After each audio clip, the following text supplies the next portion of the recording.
In girls basketball action, it was Carsonville-Port Sanilac at North Huron at Port Hope. After the recent annexation of Port Hope schools into North Huron schools, they took it on the road to the small town with a big welcome. Not a single porch light was on in Port Hope as they were all in the old gymnasium to see their Lady Blue Stars play. A lot of alumni on hand as well.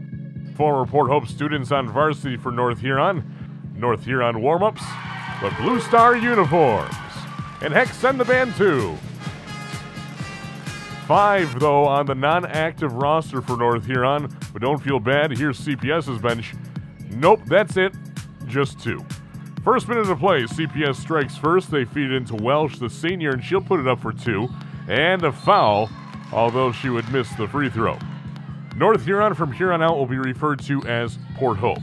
Shots have a higher percentage closer to the basket, so that's just what they'll do. They give it to Weiss. Port Hope is on the board. Everybody sit down. You're making me nervous. The next 2 minutes would be all CPS jumping out to a quick 10-2 lead after Natasha Candle hits the mid-range jump shot for the Lady Tigers. And Chad Knobloch wants a few words with his team. Timeout, Port Hope. Meanwhile, back on the ranch, Caitlin Frostick did not get Port Hope's memo. She hits the long 2 and makes it 12-2. Things not looking good for Port Hope early, but get back to basics, get it inside, and that's what they'll do again. Jenny Weiss draws the foul. She goes 1 and 2 from the free throw line. Still in the first, CPS not relenting, diving into the lane, bounces off the iron, and this one is good. 14-3 CPS. Less than a minute to play in the first, Port Hope trailing by 9, trying to get some offense going. Sometimes you have to talk to the chairman of the board. Weiss with the rebound and the putback for 2. Halfway through the second, CPS by 10. This time Frostick hits the free throw line jump shot and makes it a 12-point game at 20-8. Port Hope not giving up though. They start to get some points on the board. They feed it into Weiss. That won't go, but Alex Welsh gets the putback to fall, and it's suddenly 20-14. Port Hope down by only 6. CPS responds and gets 2 points, pushes it to 22-14. Now 17 seconds left in the half. Weiss goes to work on the right block. This falls, and it's 22-16 CPS. That's how the half would end.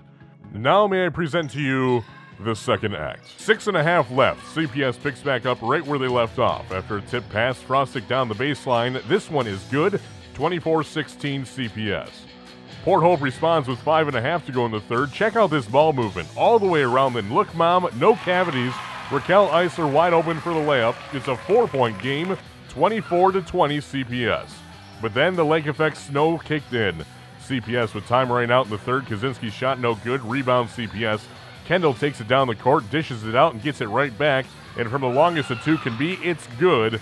End of the third, 30-22 Lady Tigers. Fourth quarter, more of the same, out to a 13-point lead with a putback layup from Frostick, and the snow keeps piling up. Frostick not done yet, another long 2, 45-23. At the final buzzer, it was CPS 50, North Huron Port Hope 24, and a standing ovation from the hometown crowd. Lady Tigers' Caitlin Frostick would finish with 24, everyone else in single digits. For Port Hope, well, I should say North Huron, Jenny Weiss with 12 points, Allison Majeski with 5.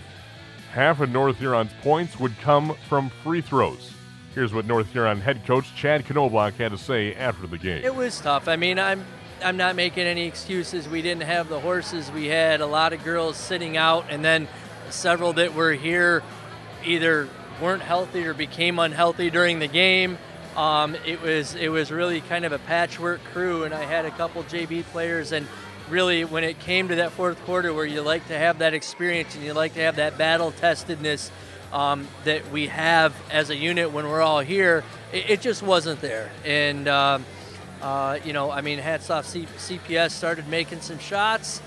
We continued to not make shots, and it was just one of those nights. You know, from a basketball standpoint, it was a tough league loss that will definitely have give me some things to work on for the next time we see these guys. It was truly humbling in just every sense of the word. It was really, I'm extremely fortunate to have been part of what took place here tonight. It didn't really hit me until we got here just how much this obviously meant to a lot of people. It was actually pretty humbling. I mean, when the band came, which was phenomenal, and and played the Port Hope Fight song, it almost gave you chills. And then at the end of this game, I mean, from a coaching standpoint, I wasn't happy with our performance in the fourth quarter, but for the game to end and have a gymnasium give the team a standing ovation, it was, if you didn't get choked up, you weren't human, I'll tell you. So all of a sudden it was like, what loss? It really did. I mean, like we said, in a few years from now, we won't remember, but literally within a few seconds, I had kind of lost myself in the moment already. It was just amazing.